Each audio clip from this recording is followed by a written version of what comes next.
Now, in our the previous lecture, we were discussing the uh, primary treatment of wastewater, that is the sedimentation tank we have described. Now, we'll come to the portion of the secondary treatment. Now, what is the secondary treatment of wastewater?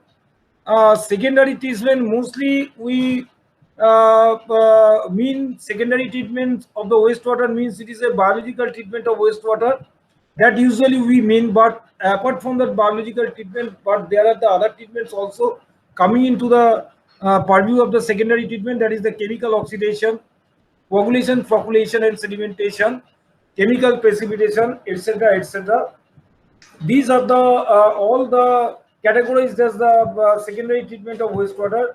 But I would rather say mostly for removal of the organic matter from the wastewater, biological treatment process are commonly used in the overall world. Hence, the actually the secondary treatment means which is invariably consists of the biological reactor either in the single stage or in the multi-stage as per the requirement to meet the discharge norms.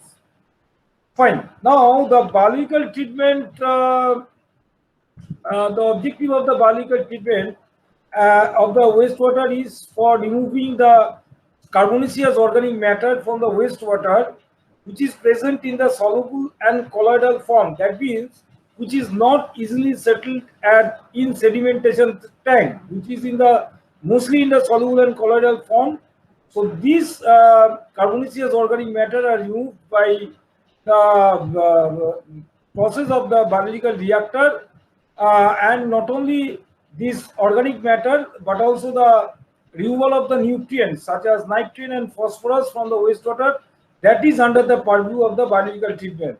So the objective of the biological treatment is to remove the organic matter as well as the nutrients like nitrogen and phosphorus from the wastewater. That is the basic objective. Now, the microorganisms, basically known as the bacteria, are used to convert these colloidal and dissolved carbonaceous organic matter into various gases and into cell tissue. Either they are converted the organic matter into various gases and the end product and liquid as well as the cell tissue. Now, the cell tissue having high specific gravity than water then can be removed in the settling tank. Hence, complete treatment of wastewater will not be achieved unless the cell tissues are removed. So, with every biological reactor, there are the settling tank where the cell tissues are settled, and the clear water will pass as an effluent from the settlement tank. So that is all time associated with the biological reactor. So this is the main functioning of the biological treatment. So there are the biological removal of the degradable organics involve sequence steps. What are the sequence steps? That is the mass transfer, that is the absorption, biological in enzymatic reactions. So these are the sequence steps of removal of the degradable organics in the wastewater. Fine. Now, stabilization of the organic substances by microorganism in a natural aquatic environment or a controlled environment of biological treatment systems is accomplished by two distinct metabolic processes. One is the respiration and synthesis, also called the catabolism and anabolism respectively. Now let us see the biological treatment in two distinct phases it has been occurred. Now let me explain you what is the metabolic process and what is the respiration and synthesis process. Let me clarify to you, and I will also explain you what is the catabolism and anabolism. These are the terminology used in the biological treatment of wastewater, where the bacteria removes the waste material, that is the carbonaceous organic material in the wastewater. Now, let us have a discussion on the respiration part. Okay. Now, the respiration. What is the respiration? Now, a portion of the available organic or inorganic substrate is oxidized. Now, what is substrate? Let me clarify first. Substrate means the carbonaceous organic matter present in the wastewater is called the substrate. Vis-a-vis, we can call this is a food of the organism. That is the food of the bacteria. So this carbonaceous organic matter, which we will call the pollutant in the wastewater, these are technically termed as substrate, which is nothing but the food for the organisms. So substrate means food. That is the carbonaceous organic matter. Maybe organic or inorganic substrate in present in water, which is oxidized by the biochemical reaction being analyzed by large protein molecules. That means the bacteria organisms, large protein molecules known as enzymes produced by microorganisms to liberate energy. So what is the fact? Now the enzymes are produced by the microorganism to liberate the energy, and these enzymes are produced by large protein molecules, which is help to catalyze these chemical reactions, biochemical reactions that I would say, for converting these organic and inorganic substrate, for oxidizing the inorganic and organic substrate.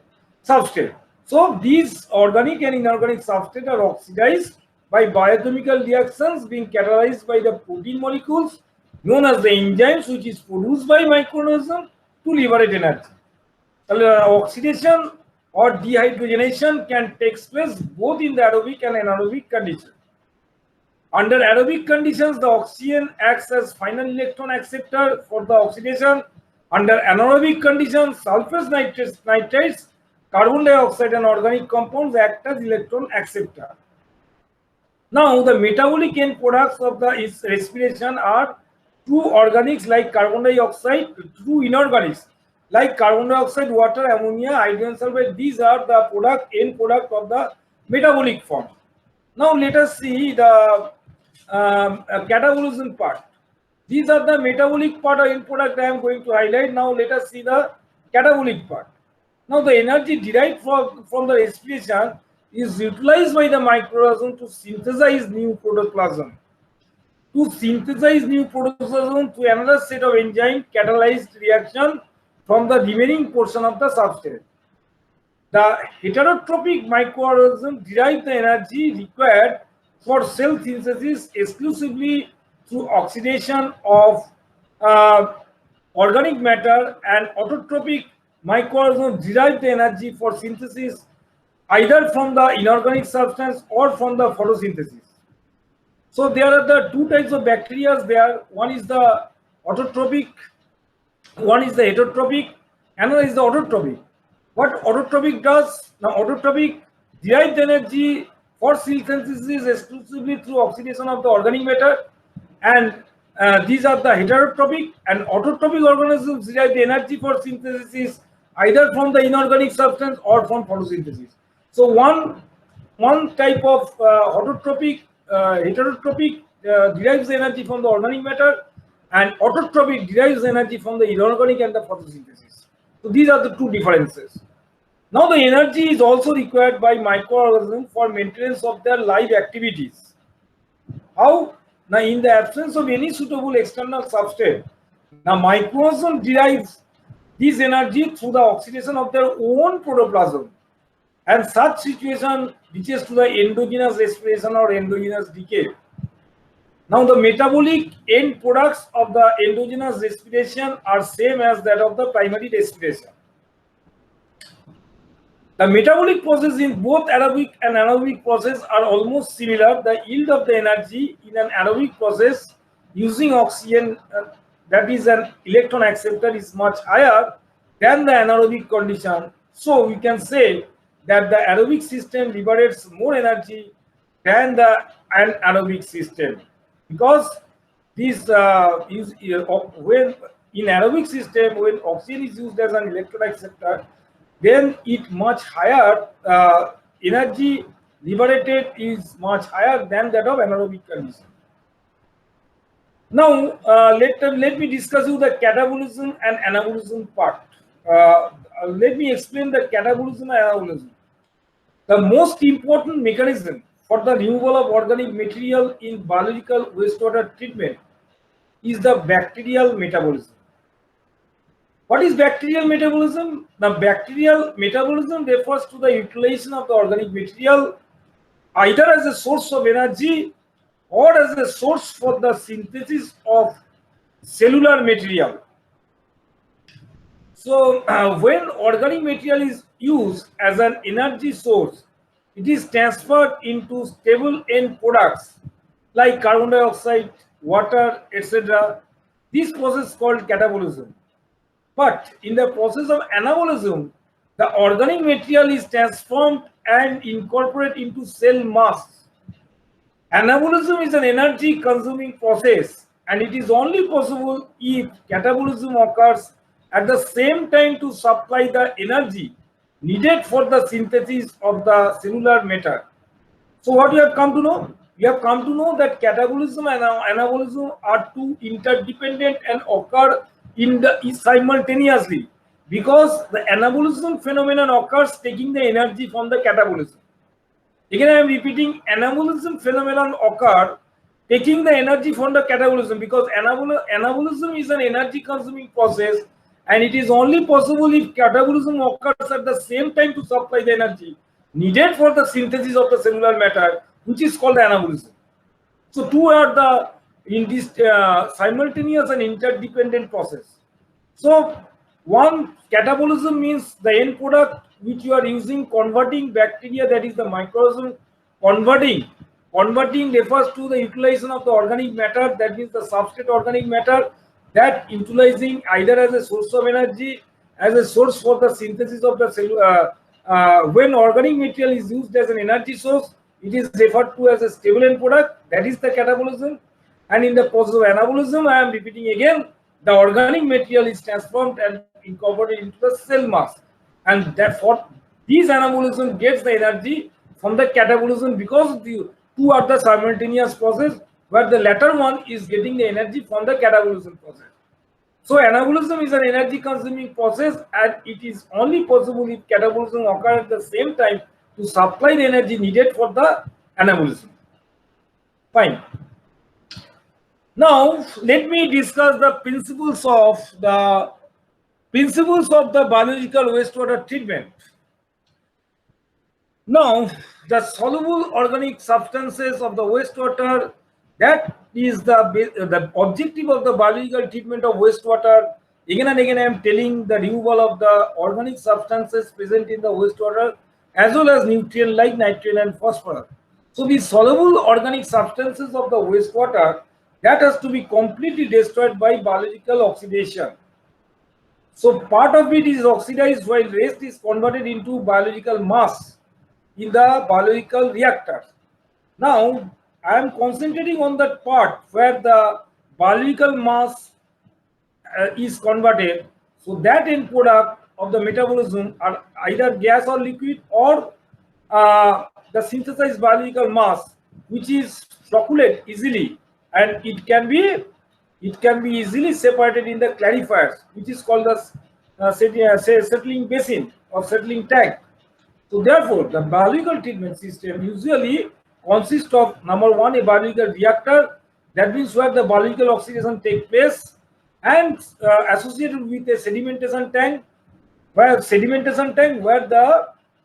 biological mass flocculate and settles in the sedimentation tank, and the clear effluent will come out. To remove the produced, this sedimentation tank is provided to remove the produced biomass called the sludge. Sludge is nothing but the biomass which is precipitated in the settling basin after oxidation of the organic matter, but the microorganism takes place. Okay, this is the fundamental system. Now the growth of the microorganism and rate at which the substrate will be utilized, as I have told you very beginning, that the microorganism will use the substrate vis-a-vis the carbonaceous organic matter as a food. So I can tell the microorganism growth will be there because it is using substrate as a food, and since the microorganism utilizing the substrate, the quantity of the substrate is utilized, that means it is being depleting. So one thing increasing, another thing is decreasing in due of time. What is increasing? Growth of microorganism is increasing in the process of the biological process. That means the microorganism growth is increasing and the substrate utilization rate is decreasing. Substrate utilization rate is increasing, so substrate will be decreasing. So we can see the growth of microorganism and the rate at which the substrate will be utilized with respect to time will depend on the type of the reactor employed and the environmental conditions. This can be discussed in the batch mode or the continuous mode. Because in laboratory, the two types of operations are there: a batch process for a particular time and a continuous study process. So two types of process I will show you the graph. You see the first figure I'm showing you the growth of microorganism under the batch process, and the second figure I am showing you the growth of microorganism under the metabolism in continuous reactor. That is that I am just describing to you. First, let me confine into the matter, that is the batch process. You see, the x-axis denotes the time, and the y-axis denotes the mass of microorganism. So, with respect to time, we are saying that the growth of microorganism occurring, and with respect to time, the substrate, that is the BOD, biochemical oxygen demand, is nothing but it is the substrate, it is the carbonaceous organic matter, because BOD is nothing but it gives the carbonaceous organic matter. It is the pollutant because it is equivalent of oxygen, as I have told you in the characteristics of wastewater. The BOD is nothing but the oxygen equivalent of the carbonaceous organic matter present in the wastewater required by the bacteria to oxidize the organic matter. Okay. So actually BOD ultimately decreasing because the bacteria treats the wastewater. So BOD is decreasing means substrate is decreasing because substrate is utilized by the bacteria for synthesization of their growth, for metabolism process of the bacteria. Now let me discuss the stages during phase commissioning of the reactor. First, the acclimatization acclimatized has to be bacteria, that is the microorganism has to be acclimatized with the wastewater. So at the beginning, the microorganism should be given time for being acclimatized, then they will act in the water. So for that, there is a lag phase where the acclimatized condition will take place. That means bacteria will take time to be acclimatized to participate in the water.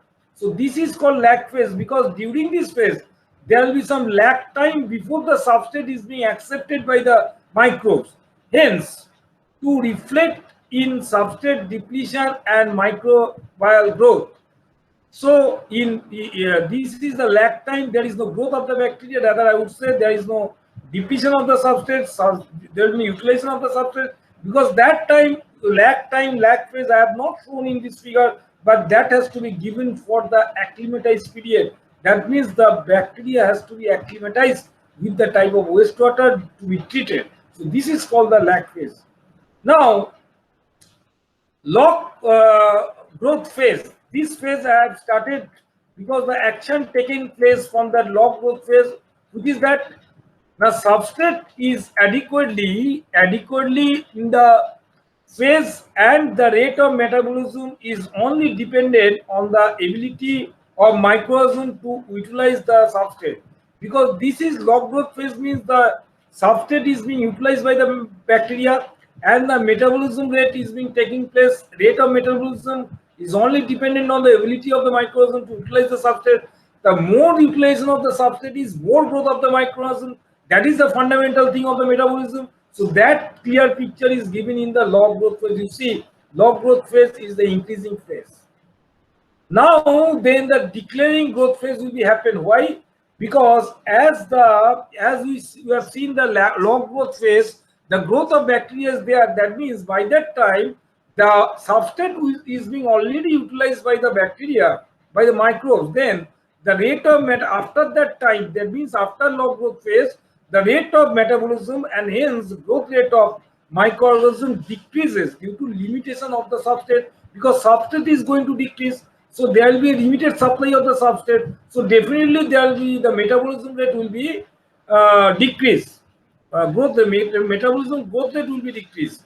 And this is referred to as the substrate limited growth conditions, where substrate available is not enough to support maximum growth rate of the microorganism. So this is called the declining growth phase. Now, after that, the stationary phase, that means whatever the bacteria growth, bacteria decays. That means the bacteria growth rate and decay rate are same.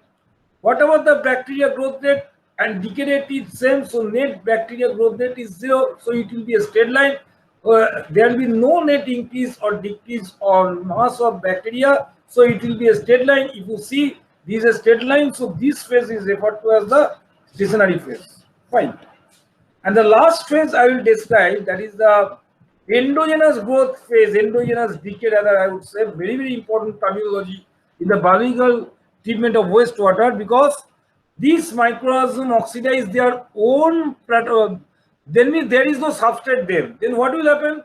The microorganism oxidize their own protoplasm for energy, and they are decreased in number of mass. Since they are using the energy from their own protoplasm for energy, and thereby it is the endogenous dispersion occurs, and there is a decrease in the number of mass of the biomass.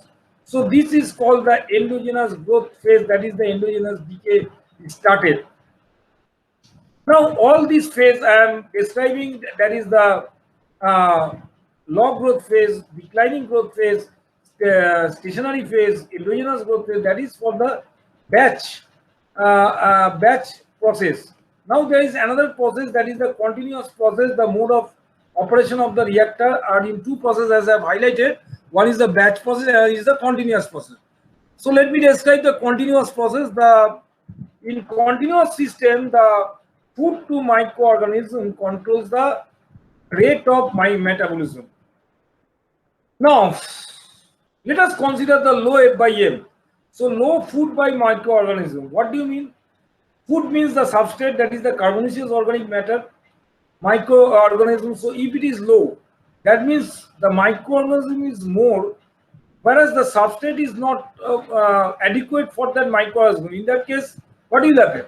Now food available is lower, hence it is endogenous growth of microorganism. So you see, first food by at low food by microorganism. If we see the x-axis, in the low food microorganism ratio, the endogenous growth phase has been occurred. Why endogenous growth phase? Because the substrate is not available adequate to support the biomass growth, and it is the endogenous growth of the microorganism occurs. But if we see the right portion of the x-axis, that is for higher F by M, then the food available is abundant, and hence the growth phase is log growth phase. You see, the growth phase is log growth phase, and in between the log growth phase and endogenous, one transition curve which is called the decline growth phase. That is, decline in between the growth rate will be decline growth rate. That is, the left extreme is the endogenous, right extreme is the log growth. So in between two growths, we are joining with the decline growth phase. The biological reactors are typically operated at declining growth phase or endogenous growth phase with sufficient F by M ratio, so that the microorganism mass is at least constant and not depleting. The sludge produced at log phase is not the settleable characteristics of the sludge produced is the log phase is not so good as compared to the declining phase and the endogenous decay. So this reactor generally used in this declining phase or that endogenous decay phase, because the sludge characteristics it has been found in the log phase is not so good. So that I am going to say. Again, I am telling, in the the sludge produced at log phase is very poor in settling characteristics, and the sludge produced in endogenous phase has better settling properties and settles well, is more stable.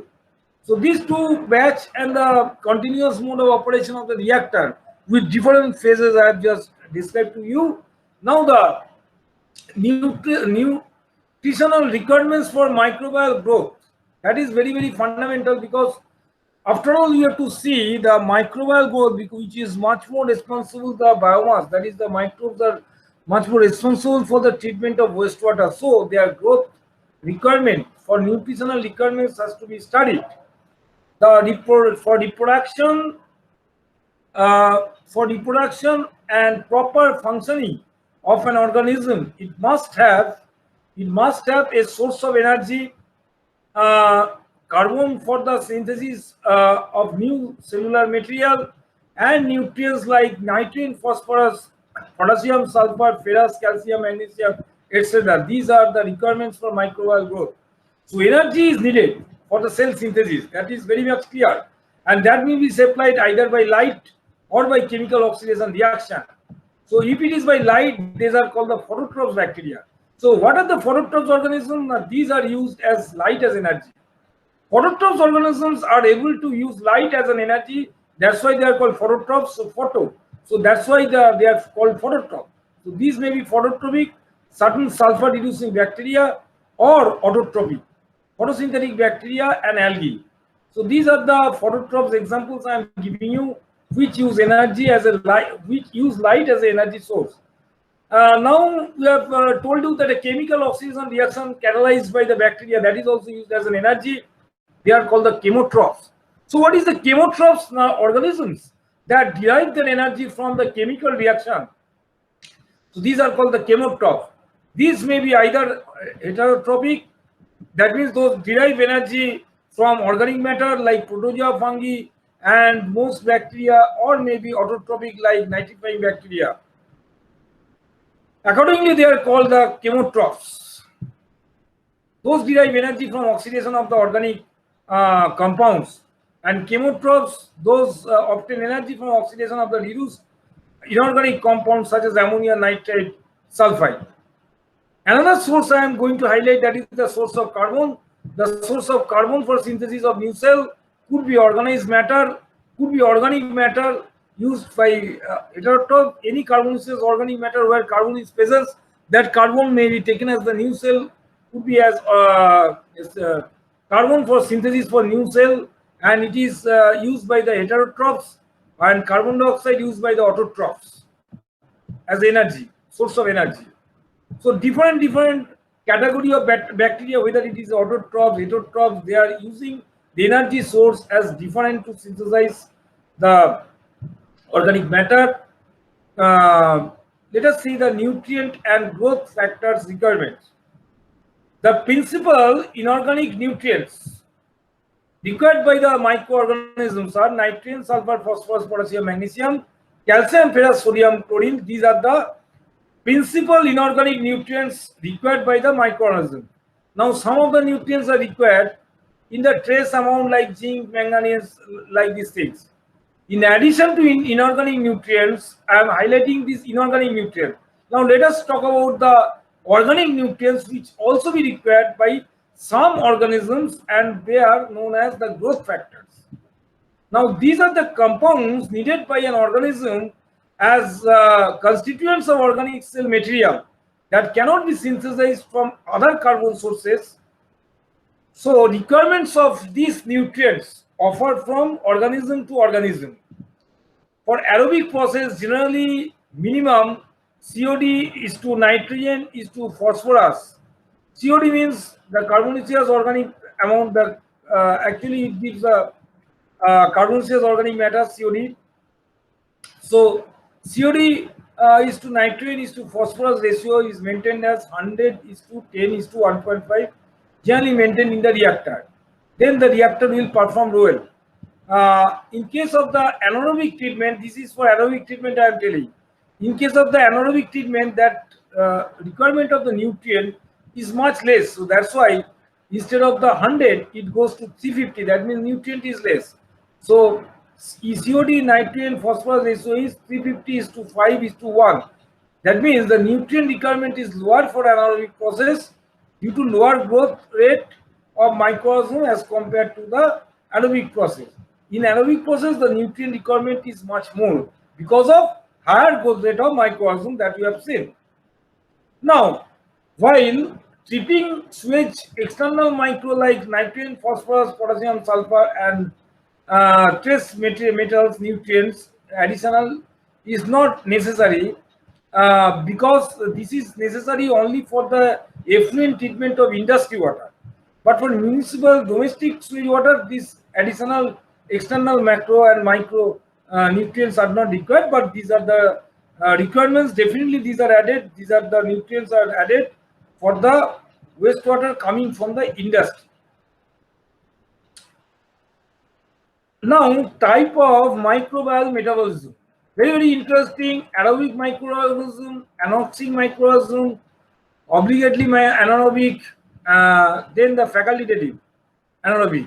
That should be, you should have acquainted, you should know this terminology of the biological treatment of wastewater, because the biological treatment of wastewater main thing is the microorganism, which basically oxidizes the organic matter and which treats the water. So let me discuss what is aerobic microorganism. Aerobic microorganism means the organism which lives in presence of oxygen. These are called the anaerobic microorganism. What does it mean? It means the molecular oxygen is used as terminal electron acceptor in respiratory metabolism. It is referred to as aerobic respiration. That means the organism that exists only when there is a molecular oxygen supply. This is this is called as obligately aerobic. In absence of that, in opposite of that, we see the obligately anaerobic. That means these are the microorganisms, those generate energy by fermentation and can exist in absence of oxygen. Just opposite of aerobic, one in presence of oxygen and another exists in absence of oxygen. Now, what is anoxic? Now, for some respiratory microorganisms, oxidized organic compounds such as sulfate, nitrate, nitrite can function as electron acceptor in absence of molecular oxygen. These are called the anoxic microorganisms. So they can, that means what is the difference between the anoxic and anaerobic? If I ask you the question, what is the difference between the anoxic and anaerobic? The difference between aerobic and anaerobic is very simple. One is the presence of oxygen, and is the absence of oxygen. But if I say you what is the difference between the anoxic microorganism and anaerobic microorganism, then there is a matter you have to understand. Again, I am repeating the anoxic case. Anoxic case are the dealing with the respiratory microorganism oxidized inorganic compounds. So oxidized inorganic compounds, not organic compounds, oxidized inorganic compounds such as sulfate, nitrate, nitrite, and can function as the electron acceptor in absence of molecular oxygen. So these oxidizes inorganic compounds in absence of oxygen. So this is called the anoxic microorganism. Again, I am repeating, these oxidizes inorganic compounds in absence of oxygen. These are called the anoxic microorganism. Okay. Now the facultative anaerobes. What are the facultative anaerobes? Now these microorganisms have ability to grow in absence or presence of oxygen. Again, I repeat, these anaerobes, the microorganisms which can live or which cannot live. That means which may live or may not live. So in these microorganisms have ability to grow in absence or presence of oxygen. That means those who can live in either in presence or in absence of oxygen, that is called the facultative anaerobes. This can be divided in two facultative anaerobes. Those can shift from fermentative to aerobic respiratory metabolism. And number B, second is the aerotolerant anaerobes. These follow strictly fermentative metabolism and are insensitive if oxygen is present in the system. So these are the four categories of that microbial metabolism. One is the aerobic microorganism, anoxic microorganism, obligately anaerobic, and the facultative anaerobes. Fine. Now coming to the point of the types of biological reactors. Now I am entering into the civil engineering treatment process. So far I have discussed about the biological terms, because the bacteria of the biological terms in wastewater. So now I am going to the entering into the biological reactors. Now, depending upon the availability of the oxygen, or other terminal electron acceptor, the biological reactors mostly aerobic, anaerobic, anoxic facultative process. So aerobic reactor means where the bacteria lives in presence of oxygen. Anaerobic, mostly the anaerobic bacteria works, that is called anaerobic treatment. Anoxic, also I have told you, the oxidation of the inorganic material takes place in absence of oxygen. And facultative, that means two layer, both the aerobic and anaerobic bacteria is there. Now the bacteria are growing in the reactors in two phases. One, we can call it suspended growth process, where the bacteria are grown in suspension. Very, very important. One is the suspended growth process, another is the attached growth process. That is two classic process of biological treatment of reactor. That is, one aeration tank can be the suspended growth process, which is called the traditionally activated sludge process. Suspended growth process means where the bacteria are grown in suspension in the reactor without providing any media. And second one, it is the attached growth process, where microorganism growth occurs as a biofilm formed on the media. That means in the reactor, in the aeration tank, if we insert one media, that is the attached surface, and we are allowing the microorganism to grow on that attached surface, then it is called the attached growth process. Example is the trickling filter. Now the media, that is the attachment surface, are of which materials? Mainly are of materials of, like you can say, the synthetic plastic, rocks, because the surface areas per volume should be more. So it has some high surface area per unit volume. So there will be the more bacteria, more microorganisms will be attached on that face. So that type of material, particle media, that type of media are inserted into the aeration tank to provide the attached growth process. So one I have described, that is the bacteria is in suspension condition. That is the suspended growth process, because the growth takes place in suspended condition. And another, the bacteria growth takes place in the attached growth process. That is the in attached media, the bacteria growth takes place. So this is called the attached growth process. These two classic processes are there. One is the activated sludge process, which is the suspended growth process. Another is the trickling filter, which is referred as the attached growth process. Now, this media, I am talking about this media, could be stationary in the reactor. That is one thing I am telling you. When the bacterial layer is there on the attached growth process, then there is a, that is called the bacteria film. So one thickness of layer of the bacteria or microorganism formed in the surface, then this thickness is called biofilm. So there may be the fixed biofilm, that means the fixed attachment surface is there, or maybe the movable surface is there. So two type of attachment surfaces there. One may be fixed, that is stationary in the reactor. Example is the trickling filter, which will be discussed in details later on. And the this is called the fixed film reactor. Another thing may be called the moving biofilm reactor, that is MBBR, where the media, that is the attachment surface, is moving. So that is called the MBBR, that is the moving bed bioreactor. And the combination of two nowadays is very advanced. That is called the hybrid bioreactor. Hybrid means the mix. That is where both the suspended growth and the attached growth of the biomass takes place. So that is called the hybrid bioreactor.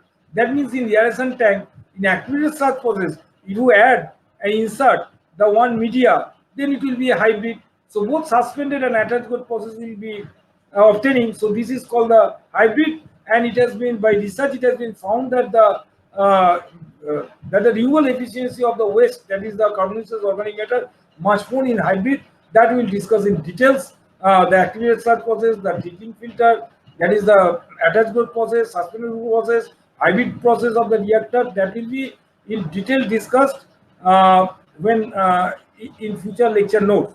So this is the biological treatment process we have described. Catabolism, metabolism we have described.